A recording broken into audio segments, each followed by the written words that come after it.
The colony ship Perseverance drifted through the endless black of space. Inside its massive hull, 50,000 human souls slept in cryopods, dreaming of a new world. They had left Earth 18 months ago, heading toward a planet called Kepler 442b. Scientists said it could support human life. It was supposed to be humanity's second home. Captain Elena Vasquez stood on the bridge, watching the stars through the main viewport. She was a tall woman with dark hair cut short and eyes that had seen too much. At 42 years old, she had spent most of her life in space. This mission was supposed to be her last. After they reached the new world, she planned to retire and grow vegetables in alien soil. "Captain, we're approaching the jump point," said Lieutenant Park from the navigation console. He was young, barely 30, with nervous hands that never stopped moving. Elena nodded. "Begin hyperspace calculations. Let's wake up the senior staff." The jump to hyperspace was routine. They had done it dozens of times during the journey. The ship's engines hummed as they tore a hole in normal space and pushed through to the dimension beyond. Colors that had no names swirled outside the viewports. Time became strange and elastic. Then something went wrong. Alarms screamed throughout the ship. Red lights flashed on every console. Lieutenant Park's face went white as he stared at his screen. "Captain, we're being pulled out of hyperspace. Something is dragging us back to normal space." Elena gripped her chair. "What? That's impossible. Nothing can do that. But something could." The Perseverance crashed back into normal space with a violent shudder. Crew members fell to the floor. Consoles sparked and smoked. When the chaos settled, Elena looked through the viewport and felt her heart stop. Ships. Hundreds of ships. They were enormous, each one at least 10 times larger than the Perseverance. They were shaped like insects, with long bodies and angular wings that seemed to glow with purple energy. They surrounded the human vessel like wolves around a wounded deer. "Where are we?" Elena whispered. Lieutenant Park checked his instruments with shaking hands. We're nowhere near Kepler 442b. We've been pulled millions of light years off course. Captain, these ships, they're not human. They're not anything in our databases." Chief Engineer Marcus Cole rushed onto the bridge. He was a big man with a thick beard and grease-stained hands. "Captain, our engines are fried.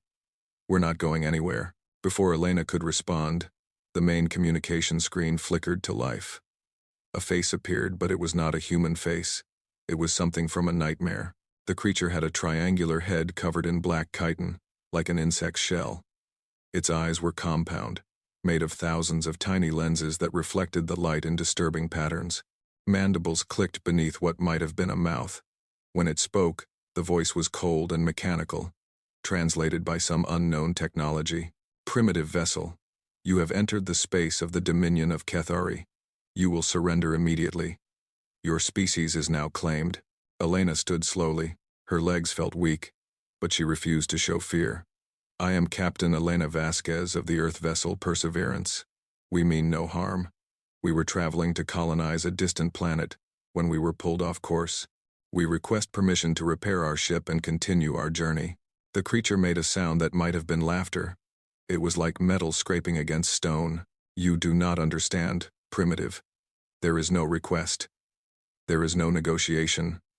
I am Lord Vexillum, Archon of the Fourth Fleet. The Dominion of Kethari has ruled this galaxy for 100,000 years. We control 10,000 worlds. When we find new species, we do not negotiate. We claim." "Claim?" Elena's voice hardened. "We are not property. All primitive species are property. Your vessel will be boarded. Your people will be sorted.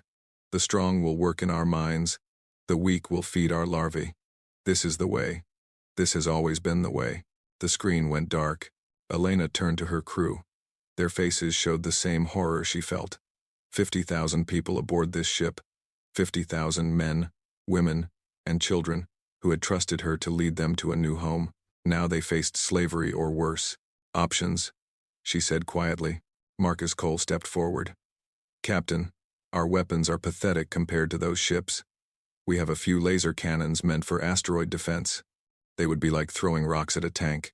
Lieutenant Park looked up from his console. "They're scanning us, downloading our computer banks.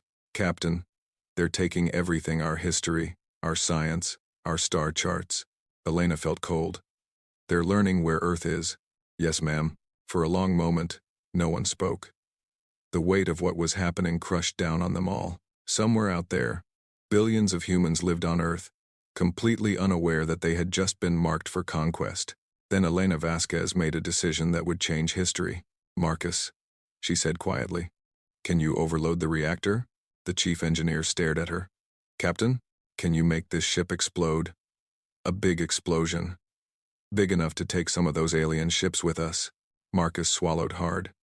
Then he nodded slowly. I can. But Captain, 50,000 people. I know.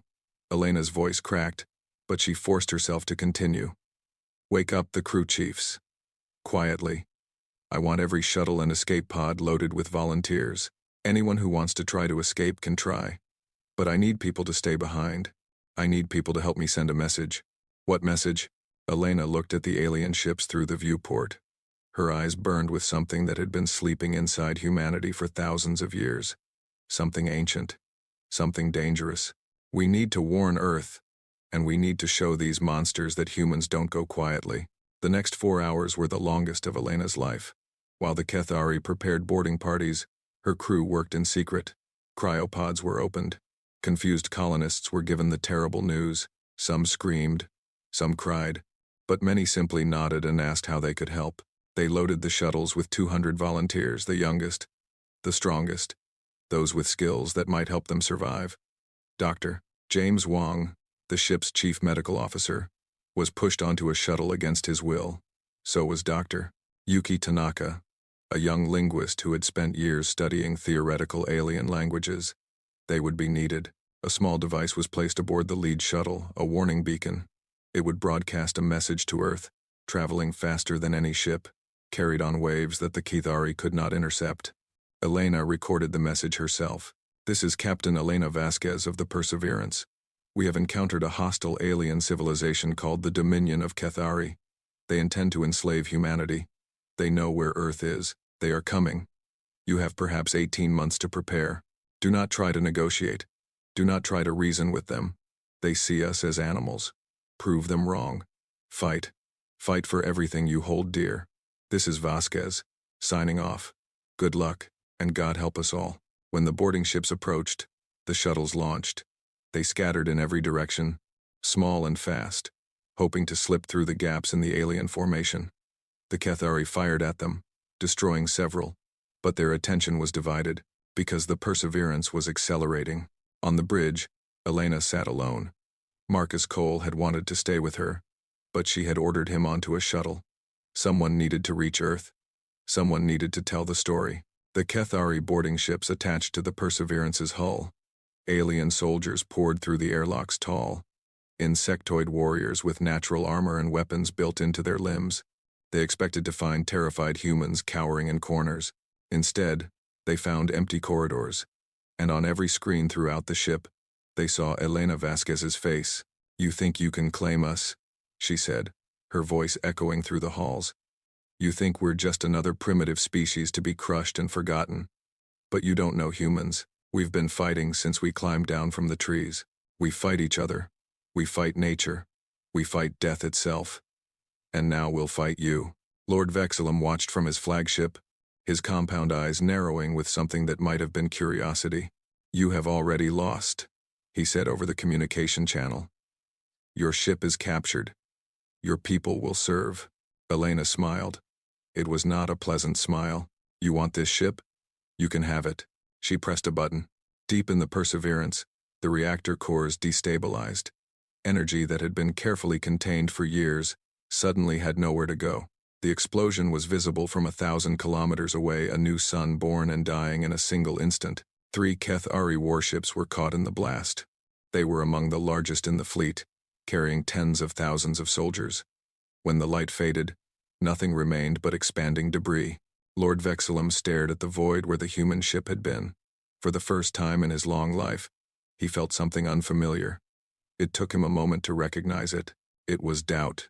The shuttles escaped. Not all of them, only 4 of the original 12 made it past the alien fleet. But one of those shuttles carried the warning beacon. It found a gap in the Kethari jamming field and launched its message toward Earth. The survivors fled into uncharted space. their shuttles damaged and their supplies limited. They had no idea where they were or how they would survive. But they were alive, and they carried with them something more valuable than any cargo. They carried hope. In the lead shuttle, Marcus Cole watched the stars streak past. His hands were still shaking. He could still see Captain Vasquez's face in his mind. Calm, determined, unafraid. She had given her life to buy them time. She had given her life to send a warning. Now it was up to them to make sure her sacrifice meant something. Dr. Yuki Tanaka sat beside him, recording everything she could remember about the Cathari. Their language, their ships, their weapons. Every detail might help Earth prepare. "Do you think they'll believe us?" she asked quietly. Marcus looked at her. "They'll have to. Because if they don't, everyone we know and love is going to die." The shuttle flew on through the darkness, carrying 200 humans toward an uncertain future. Behind them, the Cathari regrouped. Lord Vexillum gave orders to track the escaped vessels, but his true attention was elsewhere. Earth, the primitive homeworld, the source of these strange, defiant creatures. He had the coordinates now, downloaded from the Perseverance's computers. A small planet orbiting a yellow star, home to billions of potential slaves. Lord Vexillum made his report to the High Council of the Dominion. He told them of the new species, of their primitive technology, of their complete inability to threaten Cathari supremacy. He did not tell them about his doubt. He did not tell them about the way the human captain had smiled before she died. The council approved an invasion fleet. 200 capital ships would be assembled, more than enough to crush any resistance and claim Earth for the Dominion.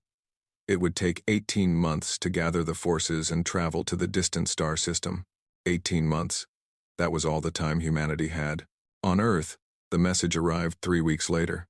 It came in the middle of the night, picked up by a radio telescope in Chile. At first, the scientists thought it was a hoax. Then they analyzed the data. Then they played the recording. Elena Vasquez's voice filled the room, tired and determined and utterly real. "They know where Earth is. They are coming."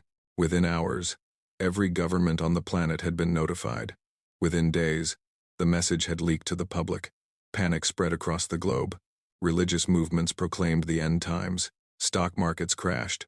Riots erupted in major cities. But something else happened too. Something that the Cathari, with all their ancient wisdom, could never have predicted. Humanity stopped fighting itself.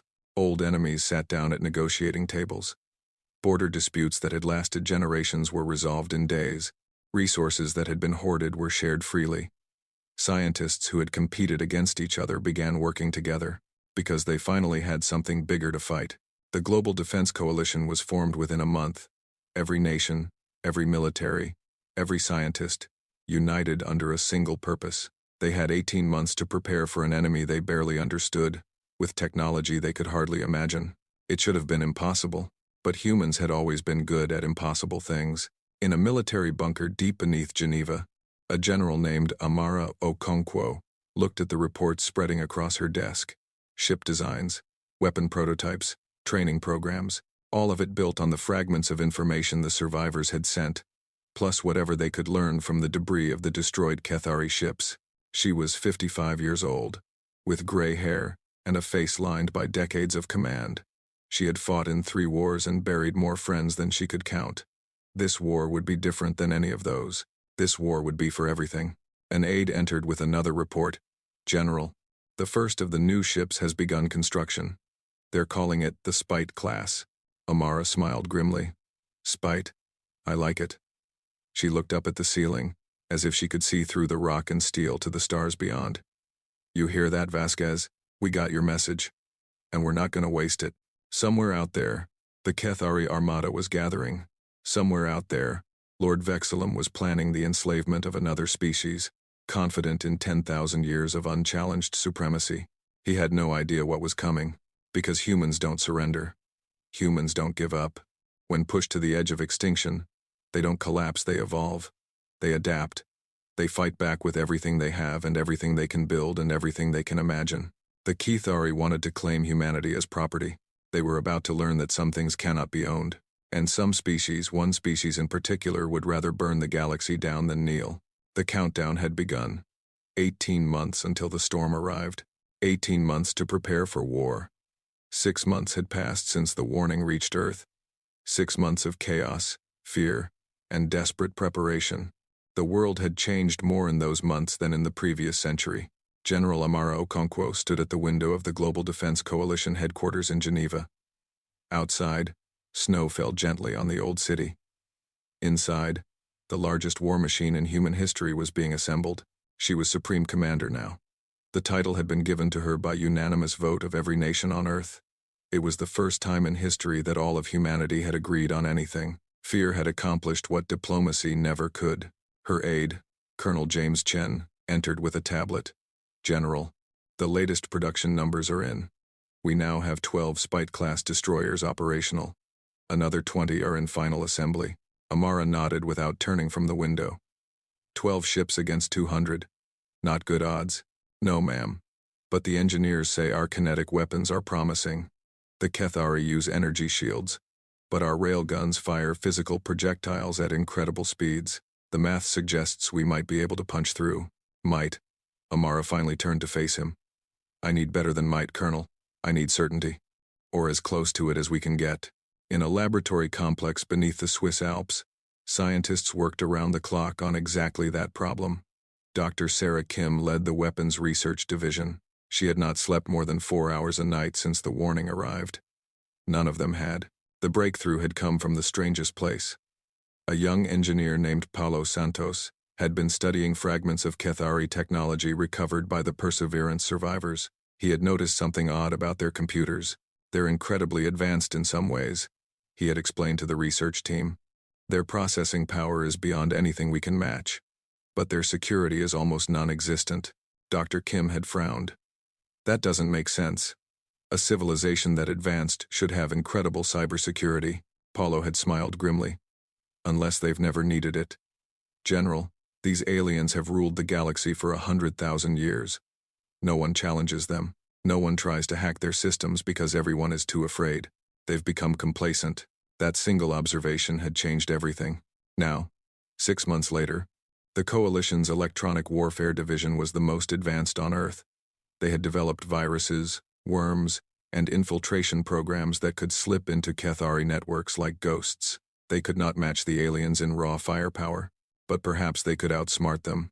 Meanwhile, in a secure facility in northern Canada, another kind of preparation was underway. The survivors of the Perseverance had finally reached Earth 2 months ago, their shuttles limping home on fumes and prayers.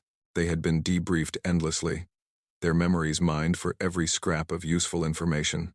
Dr. Yuki Tanaka had proven the most valuable of all. She sat now in a bare room, headphones covering her ears, listening to Kethari communications intercepted by Earth's most powerful radio telescopes. Her gift for languages had allowed her to decode their speech patterns, their command structures, their cultural assumptions, and she had discovered something that gave humanity its first real hope.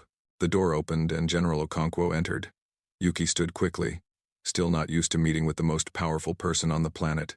Dr. Tanaka, I read your report. I want you to explain it to me directly. Yuki nodded, her heart pounding. General, the Dominion of Kethari is not what it appears to be. They present themselves as a unified empire, but the truth is much more complicated. She brought up a holographic display showing a map of the galaxy, or at least, the small portion that humanity had managed to chart. The Kethari are the ruling species, but they're actually a minority in their own empire. They conquered thousands of other species over the millennia. Those species now serve as workers, soldiers, even food sources. Amara's jaw tightened. Slaves. Yes. And not willing ones. The Kethari maintain control through overwhelming force and fear, but I've intercepted communications that suggest discontent. Whispers of rebellion that never quite become real because no one believes they can win. And you think we can change that? Yuki took a deep breath. General, the Kethari have been undefeated for 100,000 years. Their subject species have never seen anyone stand up to them and survive. But we have something the Kethari don't expect. We have defiance. Captain Vasquez destroyed 3 of their warships with a suicide attack. That story is already spreading through the Dominion. Some of the slave species are starting to ask questions. Amara was silent for a long moment. Then she smiled, a hard, fierce smile. So we don't just fight. We inspire. Exactly. If we can survive the first attack, if we can prove that the Kethari can be hurt, We might trigger something much bigger than a single battle. We might start a revolution. The plan that emerged over the following weeks was unlike anything in human military history. It was not designed to win outright. They knew that was impossible. It was designed to survive long enough to send a message. The Spite Fleet, as the media had named it, would be the tip of the spear. 40 ships by the time the Cathari arrived, each one bristling with kinetic weapons and electronic warfare systems. They would be supported by thousands of smaller craft fighters, bombers, missile platforms, but the real defenses went much deeper. Earth's orbit was transformed into a fortress. Weapons platforms ringed the planet. Minefields were seeded throughout the solar system. The asteroid belt became an ambush zone, with hidden bases carved into the largest rocks. And on Earth itself, the people prepared. Amara gave a speech that was broadcast to every nation, every city, every home on the planet. She stood in front of a simple podium, wearing her dress uniform, speaking directly to the camera. My fellow humans, you know why I'm speaking to you. In 12 months, an alien armada will arrive in our solar system. They intend to conquer us, to enslave us, to break us into pieces and use us for their own purposes. She paused, letting the words sink in. I won't lie to you. Our chances are not good. We are facing an enemy with technology far beyond our own, with numbers far greater than ours, with experience in conquest that spans 100,000 years. By any reasonable calculation, we should lose. Her voice hardened. But humans have never been reasonable. We have faced extinction before ice ages, plagues, wars that nearly destroyed us. Every time, we survived, not because we were the strongest or the smartest, but because we refused to give up. We refused to accept that the end was inevitable. She leaned forward, her eyes burning with intensity. They see us as cattle, as primitive animals to be herded and controlled. They have no idea what we're capable of. They have no idea what a human being will do to protect their family, their home, their freedom. Her voice rose. So here is my message to the Cathari, and to every other species in the galaxy watching. We are not cattle. We are wolves. And when you come for us, we will teach you what that means. We will fight in space. We will fight in orbit. We will fight on every continent and in every city. And even if we fall, we will make you bleed for every inch you take. She straightened. They call themselves the Dominion. They think they own the galaxy, but they've never met us. They've never fought a species that would rather die free than live as slaves. They're about to learn that lesson. Her final words became humanity's rallying cry. We do not kneel. The effect was immediate. Recruitment centers were overwhelmed. Factories ran triple shifts. Scientists worked until they collapsed, slept for a few hours, and went back to work. It was as if the entire human race had awakened from a long sleep and remembered what it was capable of. Marcus Cole, the chief engineer who had escaped the Perseverance, became a key figure in the shipyards. His knowledge of Cathari technology, limited as it was, proved invaluable. He pushed the engineers to think differently, to exploit the weaknesses he had observed. Their ships are designed for intimidation, he explained during one design meeting. They're huge and impressive, but they're not built to fight an enemy that's trying to hurt them. Their shields are angled to deflect attacks from below from species that have already submitted. But we're not going to submit. We're going to hit them from every direction at once. The result was a fleet of ships that broke every rule of conventional warfare. They were small and fast, designed to swarm rather than overwhelm. They carried kinetic weapons that fired chunks of metal at a significant fraction of light speed. They had no surrender protocols installed. Elena Vasquez had not died in vain. Her sacrifice had bought humanity time, and they were using every second. But even as they prepared for war, other preparations were being made. Secret preparations that only a handful of people knew about. In a bunker beneath the Nevada desert, a small team worked on Project Whisper. It was humanity's most ambitious secret, a stealth ship designed to slip past Cathari detection systems and travel deep into enemy space. The ship was small, barely larger than a commercial airliner. It used technology that didn't officially exist, experimental stealth systems, a revolutionary new engine that left almost no energy signature. It would carry a crew of just 12, and its mission was not combat. Its mission was diplomacy. Dr. Yuki Tanaka would lead the crew. She had been chosen because she understood the Cathari better than anyone alive, and because she understood something else too, that war alone would not save humanity. They needed allies. They needed to turn the Kethari's slaves into their friends. "You're asking me to fly into enemy territory and convince aliens we've never met to join our war," Yuki said when Amara presented the mission. "With what? We have nothing to offer them. We have something better," Amara replied. "We have an example. We're going to show them that the Kethari can be defied. That's worth more than any weapon." Yuki thought about it for a long time. She thought about Captain Vasquez, who had given her life so that others might escape. She thought about the billions of beings throughout the galaxy living under Kethari oppression. She thought about her father, Admiral Hiroshi Tanaka, who was even now preparing to defend Earth. "When do I leave?" she asked. "After the first battle. If we survive, the story of our survival will be your weapon. Take it to the slave species. Show them what's possible."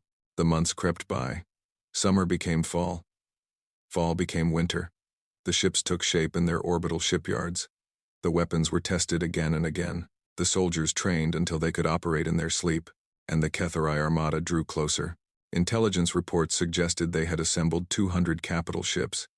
Each one was a city in space, carrying thousands of soldiers and enough firepower to burn a planet. Behind them came the support fleet transports, supply ships, slave carriers. They were coming to claim humanity. They expected it to be easy. Lord Vexillum, commanding from his flagship, reviewed the intelligence reports on Earth with something approaching boredom. A single planet with primitive technology and no space presence to speak of. The humans had built some ships, yes, but they were laughably small compared to Kethari vessels. This would be a routine conquest. He did not know about the minefields. He did not know about the ambush positions. He did not know about the electronic warfare systems or the kinetic weapons or the absolute determination of every human being in the solar system. He was about to learn. On the day the Armada entered the outer solar system, Admiral Hiroshi Tanaka stood on the bridge of the HSS Defiance, the flagship of the Spite Fleet. He was 63 years old, a career officer who had never expected to fight aliens, but life had a way of changing plans. His daughter Yuki had left weeks ago, her stealth ship slipping away into the darkness between stars. He might never see her again, but he had made his peace with that. They all had. "Admiral, the Kethari fleet has crossed Neptune's orbit. They'll reach the engagement zone in 6 hours.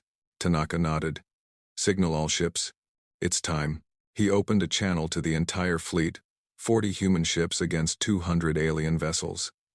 The odds were worse than anything in human history. "This is Admiral Tanaka.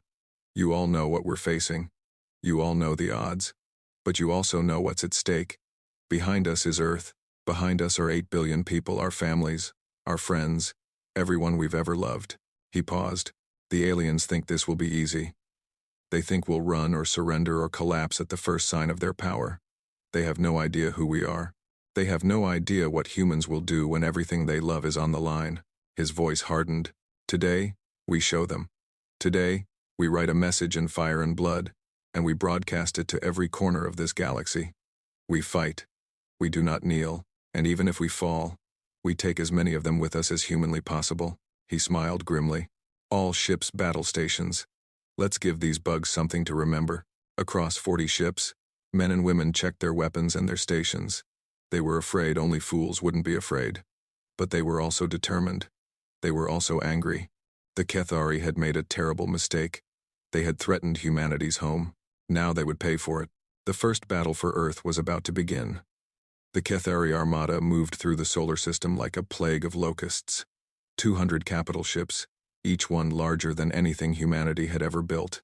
Behind them came thousands of smaller vessels, fighters, bombers, troop transports. They filled the darkness between the stars, blotting out the ancient light. Lord Vexillum stood on the command deck of his flagship, the Divine Mandate, watching the human system grow larger in the viewports. His compound eyes reflected the distant yellow sun, the small blue planet that was his target. 8 billion primitives, waiting to be claimed. "My lord, we are detecting weapons platforms throughout the system," reported his tactical officer.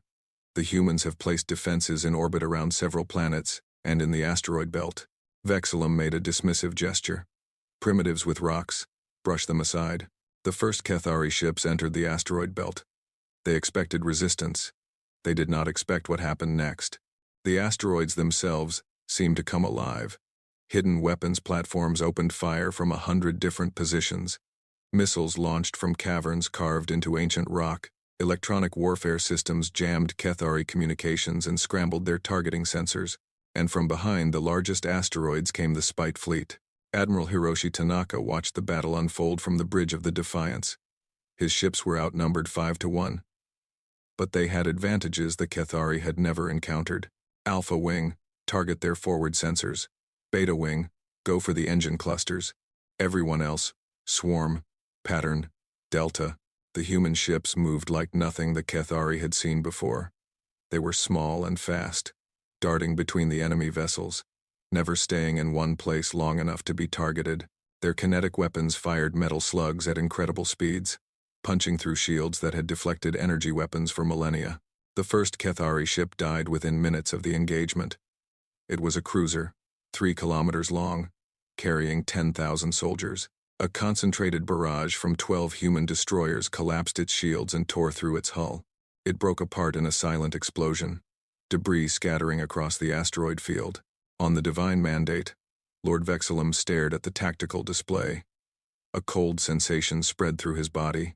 "Impossible," he whispered. "My lord, we have lost the righteous fury. The humans are using some kind of projectile weapon that our shields cannot fully deflect." Vexillum's mandibles clicked with fury. "Then adapt the shields and destroy those ships." The Kethari began to reorganize. They were ancient warriors, veterans of countless conquests. They had faced resistance before, though never quite like this. They adjusted their formations, concentrating their firepower on the human vessels. The first human ship to fall was the HSS Courage. It was hit by concentrated fire from 3 Kethari battleships. Its shields failed in seconds. Its hull melted under the onslaught.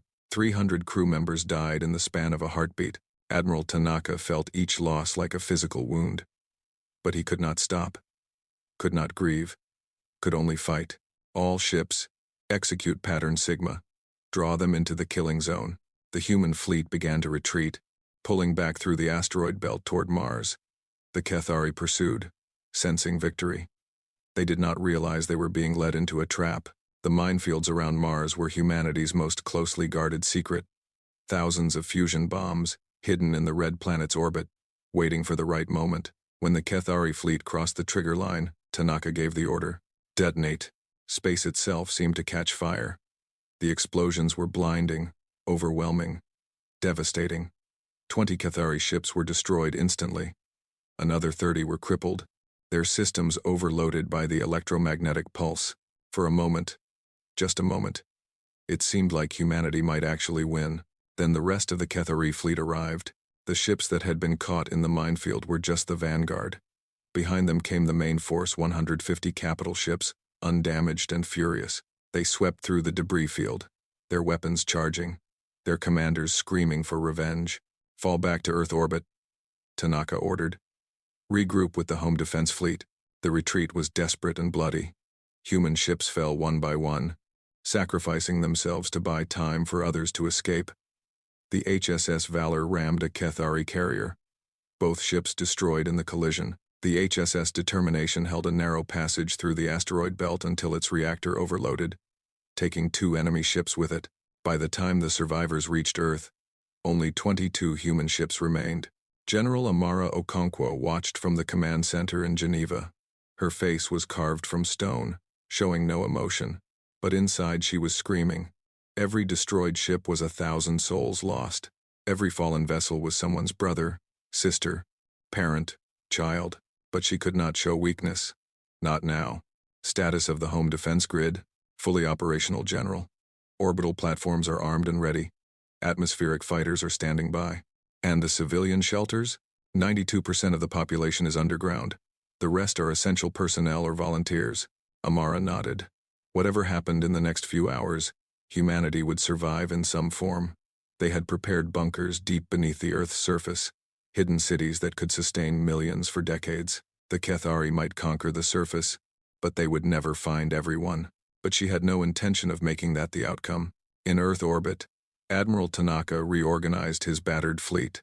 22 ships against over 100. The math was simple and brutal. "Sir, the Kethari are demanding our surrender." His communications officer reported. They're offering terms.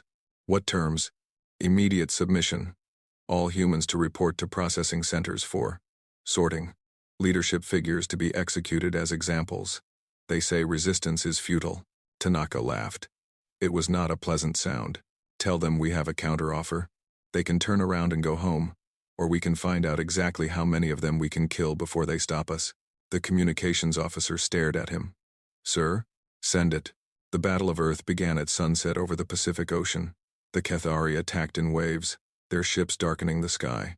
Orbital platforms opened fire, filling space with metal and fury.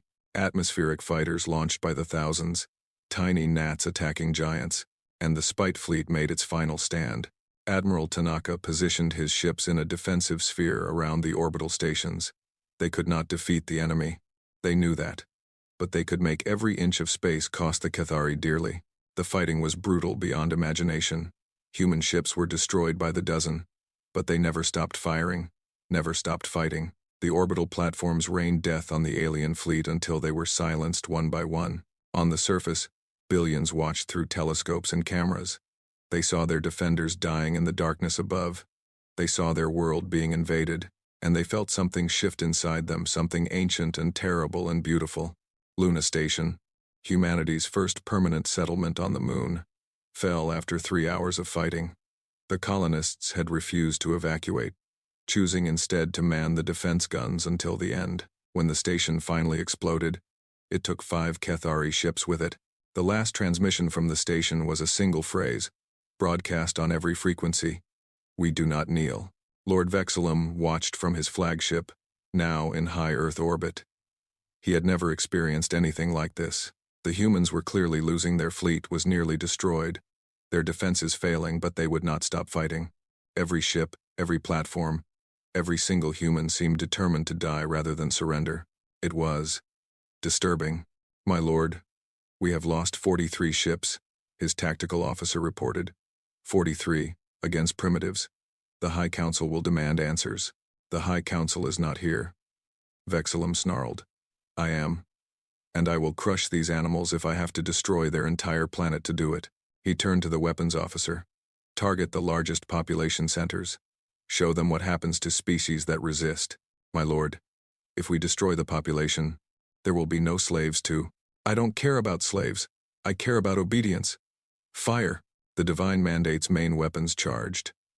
In the command center below, General Okonkwo saw the energy readings spike. They're going to bombard the cities. They're done trying to capture us. Colonel Chen went pale.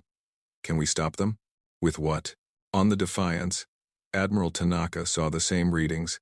His ship was crippled, barely able to maneuver. Most of his crew was dead. The bridge was filled with smoke and sparks. The viewports cracked and stained, but the engines still worked. Navigation, he said quietly. Plot an intercept course for the enemy flagship. His surviving officers turned to look at him. They understood immediately. Sir, if we do this, billions of people might live. Tanaka stood, ignoring the pain from his injured leg. The city killers are charging. We have maybe 2 minutes before they fire. Our weapons can't stop them, but our ship can. He looked at each of them in turn. I won't order you to stay. If anyone wants to evacuate, the escape pods are still functional. No shame in it. No one moved. The communications officer, a young woman named Lieutenant Park, the daughter of the man who had served on the Perseverance, spoke first. My father died on the first ship they attacked. If we can hurt them, I'm staying. The others nodded. The helmsman, an old veteran named Kowalski, was already plotting the intercept course. Course laid in, Admiral. 2 minutes to impact. Tanaka sat back in his chair. Open a channel. All frequencies. Channel open, sir. This is Admiral Hiroshi Tanaka of the HSS Defiance, broadcasting to all ships, all stations, all planets across this galaxy. We are the humans of Earth. You tried to enslave us. You tried to break us. You failed. The Defiance began to accelerate, its damaged engines screaming with effort. We are not primitives. We are not cattle. We are the species that tamed fire and split the atom and reached the stars. We fight when we're outnumbered. We fight when we're outgunned. We fight when there's no hope of winning. Because that's who we are. On the divine mandate, Lord Vexilum saw the human ship approaching. Tiny, damaged, insignificant. What could it possibly do? Then he understood. Evasive action. All ships. Target that vessel. But it was too late. The Defiance was too close. Moving too fast. Tanaka's final words were broadcast across the galaxy. We do not kneel. The Defiance struck the divine mandate amidships, its hull tearing through the alien vessel like a spear through flesh. The impact triggered the human ship's remaining weapons, nuclear warheads designed for exactly this purpose. The explosion was visible from Earth. For a moment, a new star blazed in the sky. Lord Vexilum died instantly, along with his command staff and 50,000 Kethari soldiers. The divine mandate broke apart, its wreckage falling toward Earth like burning rain. The Kethari fleet froze. Their commander was dead. Their flagship was destroyed. The primitives had done the impossible. In the silence that followed, something remarkable happened. The remaining Kethari ships began to withdraw. Not because they had been defeated, they still outnumbered humanity's survivors 10-1, but because their chain of command was shattered, because they had never experienced anything like this, because, for the first time in 100,000 years, they were afraid. They regrouped at the edge of the solar system, waiting for new orders from the Dominion. On Earth, survivors emerged from shelters and bunkers. They looked up at the sky, at the debris still falling, at the stars that were now more terrifying and more beautiful than ever before. They had survived. Not one, not yet. The Kethari were still out there, gathering strength, planning their next attack. But humanity had done something no species had done in 100 millennia. They had made the Dominion bleed. In the command center, General Okonkwo allowed herself one moment of grief. Admiral Tanaka, the crews of the destroyed ships, the colonists on Luna. So many dead. Then she straightened her shoulders. Get me a casualty report. I want damage assessments on all surviving vessels. And contact Dr. Tanaka on the whisper. Colonel Chen looked up. Ma'am? The battle was broadcast on every frequency, which means the entire galaxy heard it. Which means the slave species know what happened here. She allowed herself a grim smile. It's time to start the revolution. In the darkness between stars, the stealth ship, Whisper, drifted silently toward Dominion space. Dr. Yuki Tanaka sat in her quarters, listening to the recording of her father's final transmission. We do not kneel. Tears streamed down her face. But beneath the grief, something else burned. Purpose. Her father had given humanity hope. Now it was her turn to spread that hope across the galaxy. The Kethari had wanted to enslave humanity. Instead, they had awakened something far more dangerous. They had given humans a reason to fight.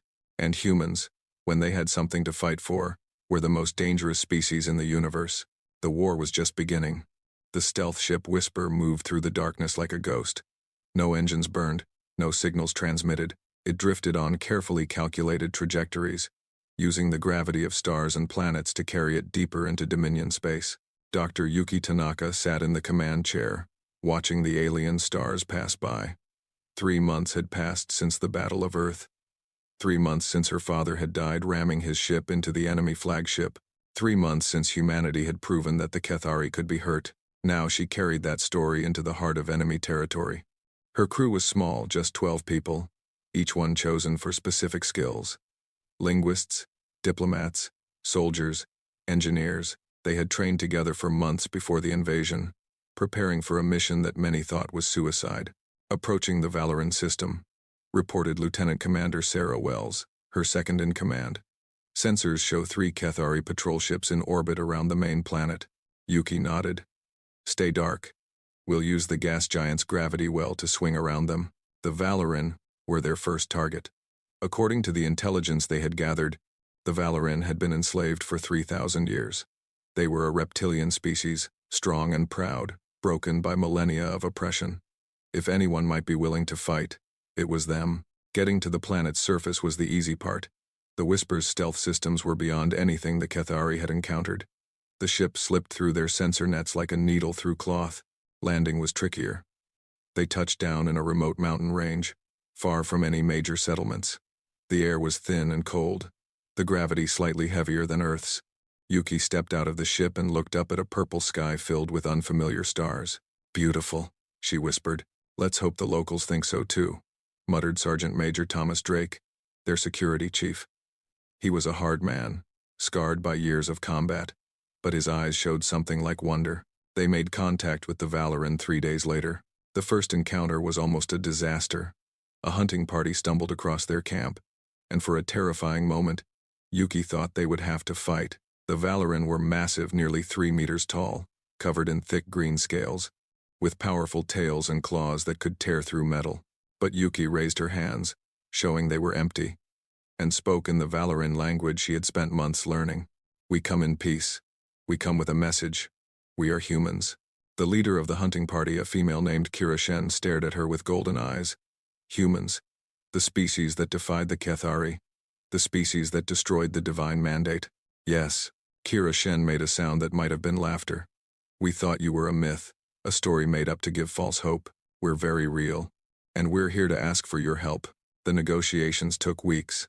Kira Shen brought Yuki to meet with other Valoran elders, warriors, those who still remembered what freedom felt like. Many were skeptical. They had heard promises before, seen rebellions crushed. But the recording of the Battle of Earth changed everything. Yuki showed them the footage on a portable display. They watched human ships darting between Kethari vessels. They watched Luna Station's final stand. They watched Admiral Tanaka's ship ram the enemy flagship. "We do not kneel." When the recording ended, Kira Shen was silent for a long time. Then she spoke, her voice rough with emotion. "For 3,000 years, we have bowed, we have served, we have watched our children taken for the mines and our warriors broken for sport. We forgot what resistance looked like." She turned to Yuki, her golden eyes burning. "You have reminded us. What do you need?" The Valoran were just the beginning. Over the following months, the whisper traveled to a dozen different worlds. Each one held a species crushed under Kethari rule. The Myrith, aquatic beings whose oceans had been drained for resources. The Telani, winged creatures forced to serve as messengers and spies. The Growth, massive beings used as living siege weapons. Each species had its own story of oppression. Each one had reasons to hate the Kethari. And each one, after seeing the evidence of human resistance, began to hope again. Yuki became the face of the rebellion. She traveled in secret, speaking in hidden caves and abandoned factories, sharing the message that humanity had proven possible. The Kethari are not gods. They are not invincible. They can be hurt. They can be killed. And if we stand together, they can be defeated. But words alone were not enough. The enslaved species needed more than hope. They needed weapons, training, strategy. They needed to learn how to fight. That was where Captain Elena Vasquez came in. Not the Elena Vasquez who had died aboard the Perseverance. That Elena had become a martyr, a symbol of sacrifice. This Elena was her niece, a young military officer who had volunteered for the mission when she learned who was leading it. Elena the younger was a fighter. She had trained with special forces on Earth, learned every dirty trick humanity had developed over millennia of warfare. Now she taught those tricks to aliens who had never known anything but submission. "The Kethari expect you to fight their way," she explained to a group of Valoran warriors. "Mass formations, direct assault, honor and glory. Forget all of that. You're going to fight like humans." She showed them how to build bombs from common materials, how to set ambushes, how to fade into crowds and strike when least expected, how to use the enemy's strength against them. You don't win by being stronger. You win by being smarter, faster, and more willing to do whatever it takes. The Valoran learned quickly. So did the others. Millennia of suppressed rage gave them motivation that no training could provide. Meanwhile, on Earth, General Okonkwo was rebuilding the fleet. The Kethari had withdrawn to regroup, but everyone knew they would return. More ships were being built, more weapons developed. The entire planet had become a factory of war, and they were not alone. Yuki had established a network of communication through the slave species. Information flowed from world to world, carried by the Telani through channels the Kethari never thought to monitor. For the first time in history, the oppressed peoples of the Dominion could coordinate. They called themselves the Liberation Compact. It was not a formal alliance, not yet. The different species had their own priorities, their own grievances, but they shared a common enemy, and now, a common hope. The plan that emerged was audacious beyond anything the galaxy had seen. On a single day, at a single moment, rebellions would erupt across 12 Dominion worlds. Not random uprisings, but coordinated attacks on military installations, communication hubs, supply depots. The goal was not to defeat the Cathari that would take years. The goal was to prove that the Dominion was not invincible. Yuki sent a message to Earth. Ready when you are. Okonkwo sent back 2 words. Light them up.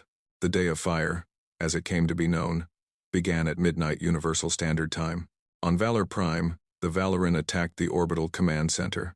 They had been planning for months, smuggling weapons piece by piece, positioning their people in key locations. When the signal came, they struck with overwhelming fury. The Cathari commander of the installation died before he understood what was happening. His soldiers, trained to fight conventional enemies, were overwhelmed by enemies who seemed to come from everywhere at once. Within hours, the command center was in Valoran hands. On Myrith Ocean World, the uprising was even more dramatic. The aquatic beings sabotaged the massive pumping stations that drained their seas. Billions of gallons of water flooded the Cathari mining operations. Soldiers trained for land combat found themselves fighting in an environment where the Myrith had every advantage. On world after world, the pattern repeated. Not every uprising succeeded. Some were crushed quickly, their participants slaughtered as examples. But enough succeeded to shake the Dominion to its core. The Cathari High Council convened an emergency session.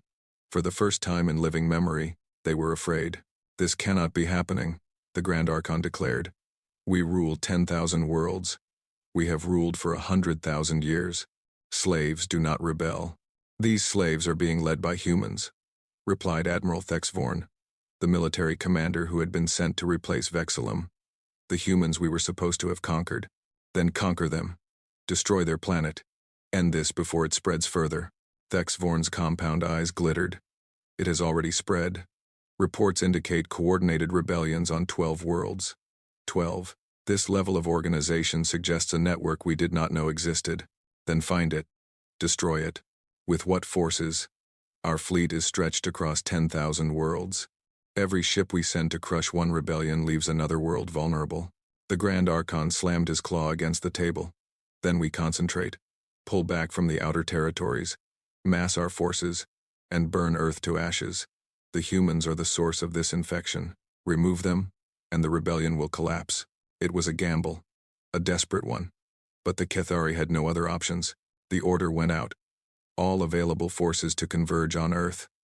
2,000 capital ships. The largest fleet assembled in Cathari history. They would not just conquer humanity. They would exterminate them. On Earth, the news arrived through the Liberation Compact's intelligence network.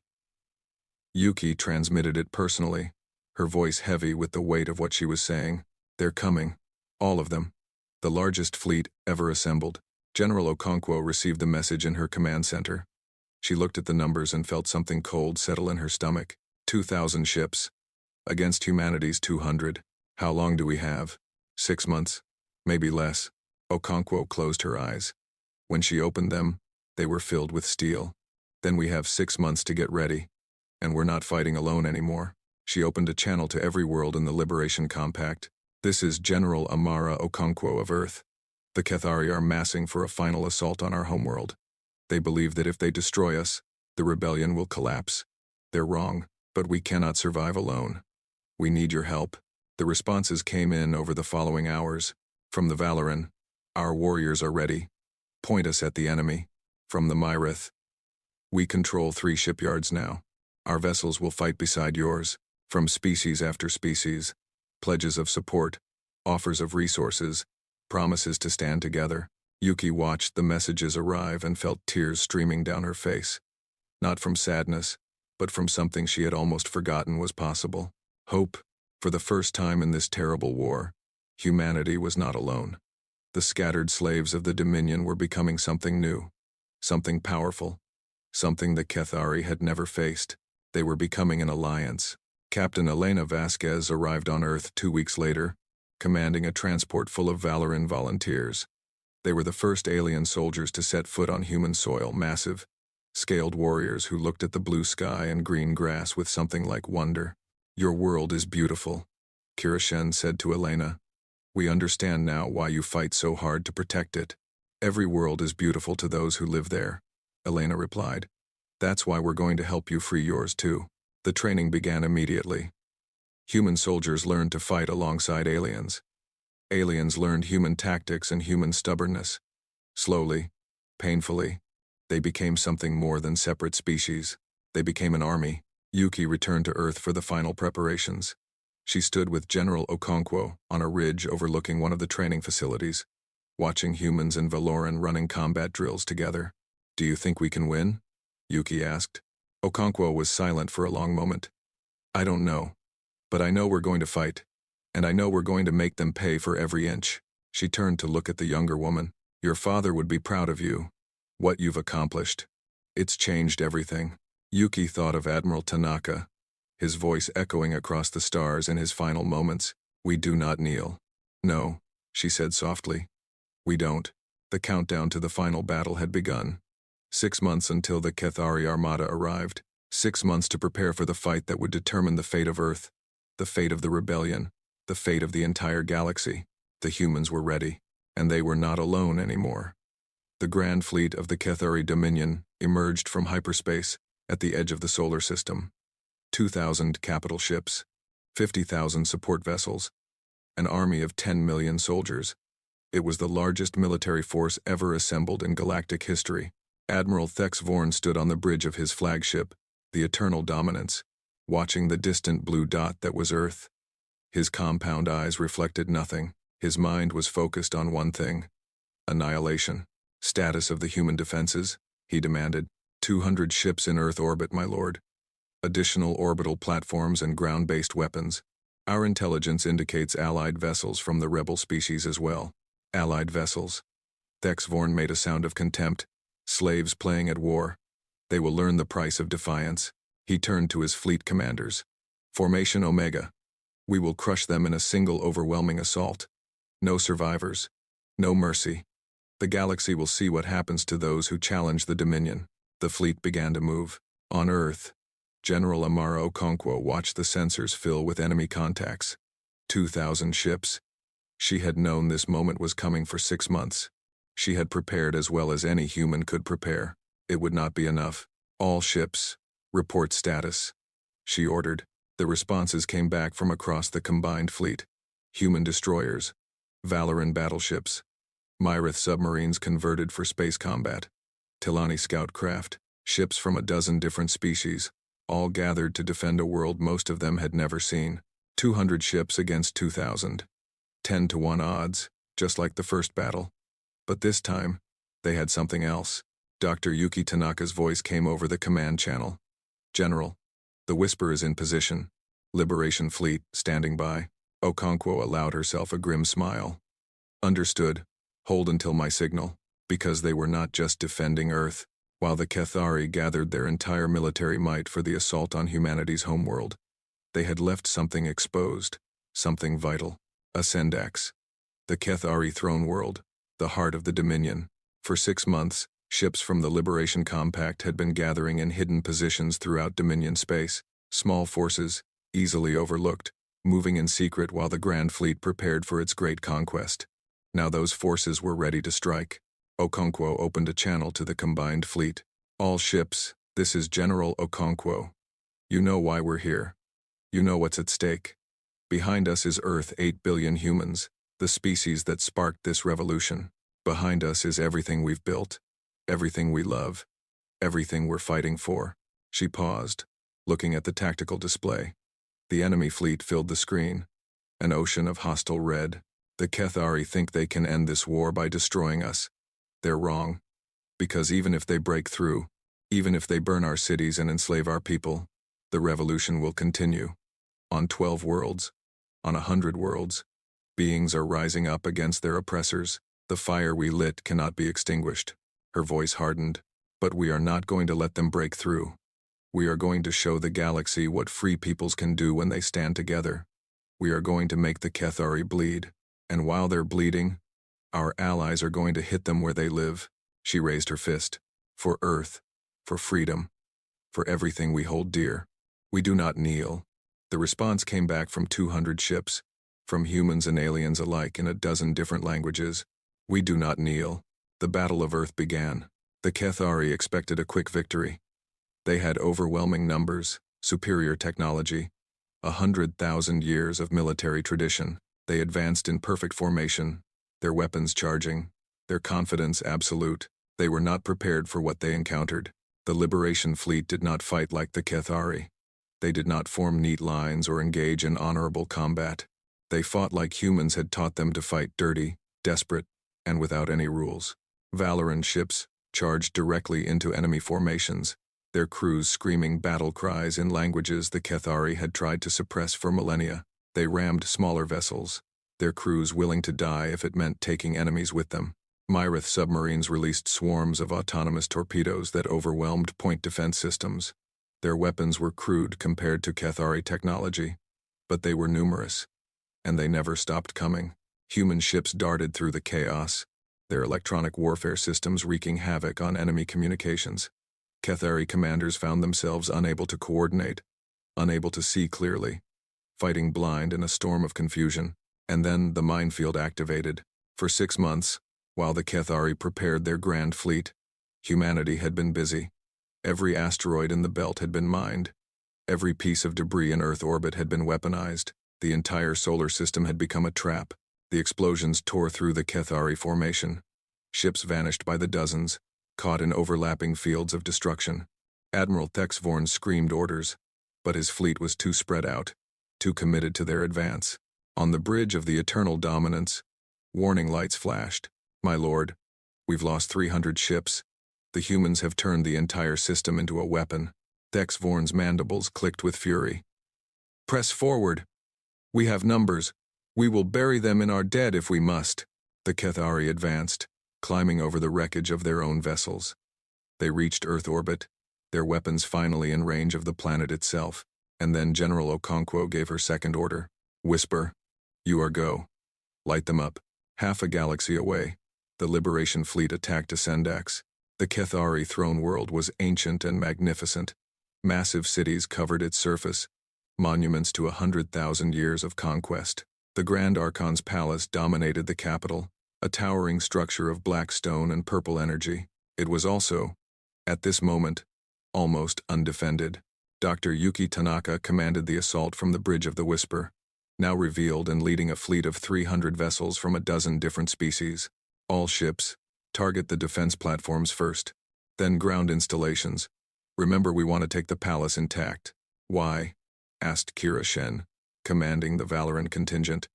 Let us burn it to the ground, because the Grand Archon is inside, and we need him alive. The battle for Ascendax was shorter than the battle for Earth, but no less vicious. The skeleton force left to defend the throne world fought desperately, but they were hopelessly outnumbered. One by one, the defense platforms fell. One by one, the military installations were destroyed. Then the ground assault began. Captain Elena Vasquez led the first wave. She had volunteered for the mission personally, insisting that a human be first through the palace doors. My aunt started this, she had said. I'm going to finish it. She dropped from a transport ship onto the palace grounds, surrounded by Valoran warriors and human soldiers. Kethari guards rushed to meet them, and the fighting became personal and brutal. Elena had trained for this moment her entire life. She moved through the defenders like a ghost, her weapon finding targets before they could react. Behind her, the Valoran roared their ancient battle cries, released at last after 3,000 years of silence. They fought through the outer corridors, through the grand halls, through chambers filled with the trophies of 100,000 conquered worlds. They stepped over the bodies of guards and servants, pressing always toward the throne room. The doors were massive, carved from stone taken from worlds whose names had been forgotten. Elena planted charges along the edges. Everyone back. The explosion shook the building. The doors fell inward, revealing the chamber beyond. The Grand Archon sat on his throne, surrounded by his personal guard. He was old. Even by Kethari standards, his chitin faded to gray, his compound eyes clouded. But his voice was still strong. So, the primitives have come to my home. Do you think this changes anything? Elena stepped forward, her weapon trained on the Archon's head. It changes everything. Your fleet is being destroyed at Earth. Your empire is in flames. Your slaves are free. It's over. The Grand Archon laughed. It was a terrible sound, like bones scraping together. Over? The Dominion has existed for 100,000 years. We have survived rebellions before. We will survive this one. You may kill me, but another will take my place. And another after that. The Kethari are eternal. No. Elena's voice was cold. You're not. She activated a communication device. The image that appeared was broadcast not just to the throne room, but to every world in the Dominion. Every slave species. Every Kethari soldier. It showed the Battle of Earth, or rather, what remained of it. The Kethari Grand Fleet was broken. Over half its ships had been destroyed. The rest were scattered, fleeing into hyperspace, pursued by liberation vessels. Earth hung in the background, scarred but unbroken, still spinning against the stars. Admiral Thexvorn's voice came through, desperate and broken. All ships retreat, retreat. The battle is lost. The Grand Archon stared at the image. For the first time in his long life, he had nothing to say. 100,000 years, Elena said. And it ends today. She turned to address the camera, knowing that billions were watching. My name is Elena Vasquez. I am human. 2 years ago, my aunt gave her life to warn Earth that the Kethari were coming. She told us to fight. She told us to never kneel. She gestured at the ruined throne room, at the defeated Archon, at the Valoran warriors standing proud and free. We didn't kneel. Neither did our friends. The Dominion is finished. Any Kethari who surrenders will be treated fairly. Any who continue to fight will be destroyed. The choice is yours. She looked directly at the Grand Archon. As for you, you're going to answer for your crimes. Every species you enslaved. Every world you destroyed. Every life you took. Justice is coming. The Kethari guards lowered their weapons. There was nothing left to fight for. The war did not end that day. It took months to track down the scattered remnants of the Kethari military. It took years to dismantle the structures of oppression that had held the galaxy captive for so long. But the Dominion was finished. Its power broken. Its leaders captured or dead. The slaves who had served in silence for millennia were finally, truly free. 1 year after the battle, a new organization was formed. The Galactic Free Union. It was not an empire. It was not a dominion. It was a gathering of equals, humans, and Valoran, Myrith, and Telani, and dozens of other species who had found their voices at last.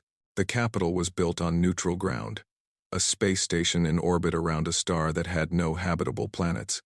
No one species would claim it as their own. It belonged to everyone. Dr. Yuki Tanaka was elected the first speaker of the Union. She accepted the position reluctantly, preferring her role as a linguist and diplomat. But the other species insisted. You gave us hope when we had none, Kira Shen told her. You traveled alone into the darkness and lit a flame.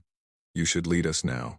On the day of her inauguration, Yuki stood before representatives from 100 different worlds. Humans and aliens, former slaves and their former masters, all gathered in a single chamber for the first time in history. I am not a leader, she began. I am a translator. I spend my life trying to help people understand each other. And that is what we must do now, not just talk, but truly understand. She looked at the diverse faces before her. The Kethari ruled through fear. They divided us, isolated us, made us believe that we were alone. We're not alone. We never were. Every species in this chamber has its own strengths, its own wisdom, its own gifts. Together, we are stronger than any of us could be apart. Her voice grew stronger. My father died defending Earth. My aunt died warning it. They gave their lives because they believed in something bigger than themselves. They believed in us, all of us, every species, every being who refuses to kneel. She raised her hand. The old galaxy is gone. The Dominion is fallen. What we build now is up to us. Let us build it together. Let us build it with justice and freedom and hope.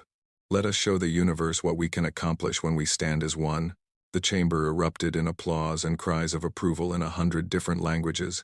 It was chaotic and beautiful and unlike anything the galaxy had ever seen. After the ceremony, Yuki found a quiet observation deck overlooking the stars. Captain Elena Vasquez joined her, still in her military uniform. You gave a good speech, Elena said. My father would have done it better. Maybe. But he's not here. You are.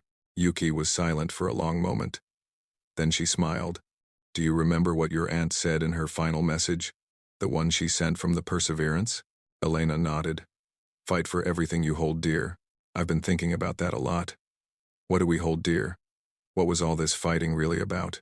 She looked at the stars, millions of them, each one with the potential for life, for hope, for something new. It was about family, not just blood family, but everyone. The Valoran, who fought beside us, the Myrith, who gave us intelligence, even the humans we never met who built the ships and made the weapons. We're all family now. All of us. Elena stood beside her, watching the same stars. You know, when I was a kid, I used to look up at the sky and wonder if there was anyone else out there, anyone we could talk to, be friends with. And now? Elena laughed. Now I have more friends than I can count. Most of them don't even have the same number of limbs as me. They stood in comfortable silence. Two humans from a small planet, looking out at a galaxy they had helped to free. What happens now? Elena asked. Yuki thought about it. About all the work still to do, the rebuilding, the reconciliation, the slow process of teaching 1,000 different species to trust each other.